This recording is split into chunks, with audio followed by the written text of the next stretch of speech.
Halo adik-adik kelas 4, ketemu lagi matematika bersama Kak Putri.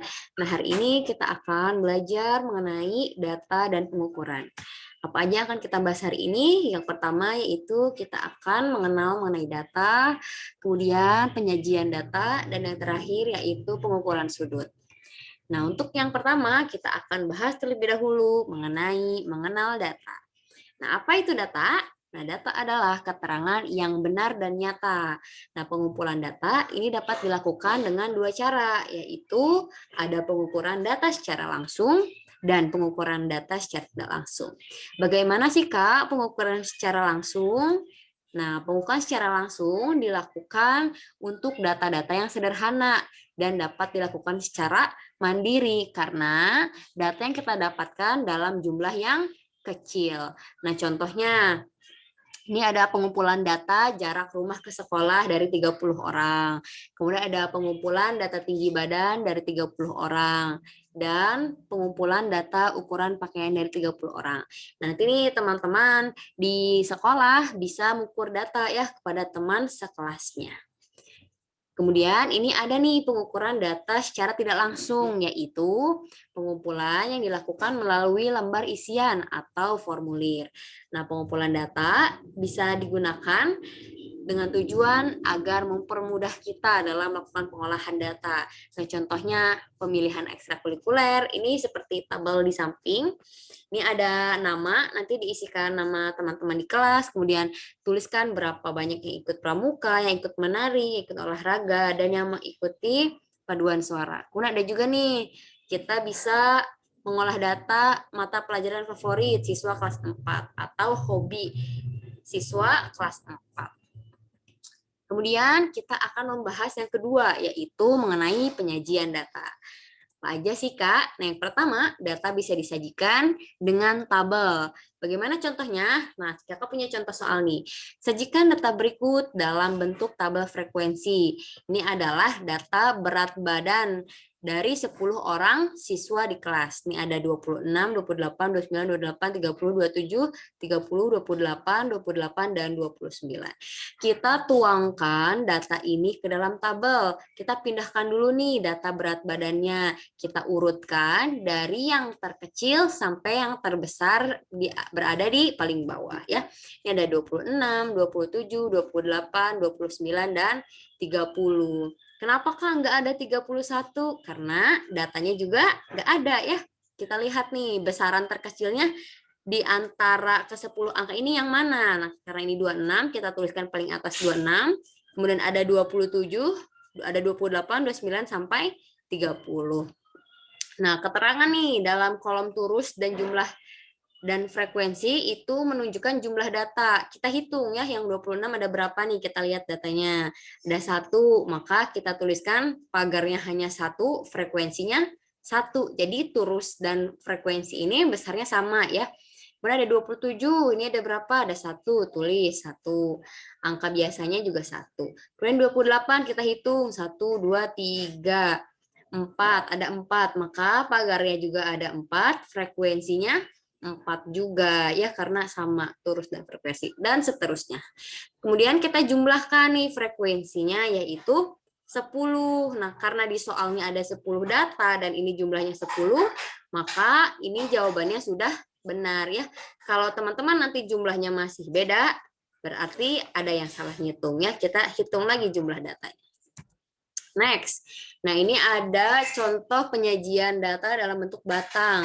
Nah, Kakak punya contoh nih, buatlah diagram batang dari tabel frekuensi SD ya. Nah, kita punya tabel nih ada kelas 1, kelas 2, kelas 3, kelas 4, kelas 5 dan kelas 6. Nah, kita sajikan dalam bentuk tabel, dalam bentuk batang. Gimana caranya? Pertama, kita buat dulu ininya ya, garis tabelnya. Nah, angka-angka yang di samping kiri ini menunjukkan jumlah data. Nah, besarnya berapa aja kayak yang ditulis. Untuk besarnya kita sesuaikan dengan frekuensi tabelnya. Nah, karena di sini puluhan ya, puluhan angka 20-an dan di pembahasannya kita menggunakan kelipatan 5. Kenapa? Karena datanya ya banyaknya memuat angka puluhan. Nanti kalau misalkan di frekuensinya hanya rentang 1 sampai 10, teman-teman bisa menggunakan besaran kelipatan 2, bilangan genap, atau besaran yang lain, atau mau ditulis sampai 10 bisa. Tapi karena ini puluhan ya, kalau kita tuliskan dari 0 sampai 35 kan panjang. Jadi kita singkat dengan besaran kelipatan 5. Kemudian yang bacaan di bawah itu menunjukkan keterangan data nih, kelas 1, kelas 2, kelas 3, kelas 4, kelas 5, dan kelas 6. Nah, kalau cara bacanya kita lihat ya, misalkan akan nanya, berapa jumlah siswa di kelas 2? Nah, kita lihat batang di kelas 2 ini melewati garis ke 20 ya. Berarti datanya di atas 20. Nah, kita lihat apakah garisnya ini mencapai 25? Tidak ya, berarti bukan 25, yaitu antara 20 dan 25. Nah, biasanya ada garis-garis kecil ya di antara 20 dan 25 ini yang menunjukkan besaran kecilnya, sehingga kita bisa lihat bahwa jumlah siswa kelas 2 itu sebanyak 22 gitu ya. Next, ini ada pengukuran sudut yang terakhir. Bagaimana caranya mengukur sudut? Nah, ini ada dua cara. Yang pertama kita akan pelajari dulu bagaimana caranya mengukur sudut menggunakan jarum jam. Nah, pada jarum jam kan ini ada 12 angka. Sedangkan satu sudut penuh itu besarnya 360. Sekarang kita bagi 360 bagi 12 sama dengan 30 derajat. Artinya setiap jarak angka ini membentuk sudut 30 derajat. Udah adik-adik gak usah hafal atasnya ya. Kita hafalkan kesimpulannya aja. Bahwa jarak setiap angka membentuk sudut 30. Nah, kalau punya contoh soal nih. Berapakah besar sudut yang ditunjukkan oleh pukul 8.30? Nah, ini ya ada jarum jam panjang dan jarum pendeknya. Clue-nya masih ingat tadi ya, setiap jarak 1 jam memiliki besar sudut 30 derajat. Kemudian kita lihat ya, kita hitung jarak antara jarum panjang dan jarum pendek. Nah, kita hitung ada berapa? 1, 2,5 ya, karena yang pendeknya ini berada di antara 9 dan 8. Maka jaraknya 2,5. Bagaimana cara menghitungnya? Kita kalikan dengan 30 derajat. Berarti 2,5 dikali 30 derajat sama dengan 75 derajat. Yang terakhir, ini ada cara mengukur sudut dengan menggunakan busur derajat. Nah, ini di busur derajat ada apa aja? Ini pertamanya ada yang A, atau yang garis panjang, ini namanya tepi skala. Kemudian ada yang B, nah ini 0, ini mulai dari skala 0 ya, artinya sudut si busur ini besarnya 0 sampai 180 derajat. Kemudian ada pusat sudut derajat, ini di garis C. Nah, di titik inilah kita akan memulai mengukur sudut. Ya, nanti kita letakkan di titiknya. Dan yang terakhir itu ada bagian D, garis alas busur derajat. Bagaimana cara menggambar sudut dengan busur? Nah, yang pertama kita tentukan dulu salah satu titik sudutnya, misalkan di titik O. Kemudian kita buat garis lurus dari titik O ke arah kanan. Ini ya, mendatar. Kemudian kita ambil kita ambil busur, kemudian kita impitkan garis alas busur ini melalui titik O, dan impitkan pula busur titik O sehingga skala 0 berhimpit pada garis. Nah, kita lihat ya. Yang titik di busur ini kita letakkan tepat di titik O. Kemudian pastikan garis lurus ini lurus dengan 0 derajat. Ya, jadi harus lurus. Kalau masih bengkok berarti perbaiki ya sampai lurus.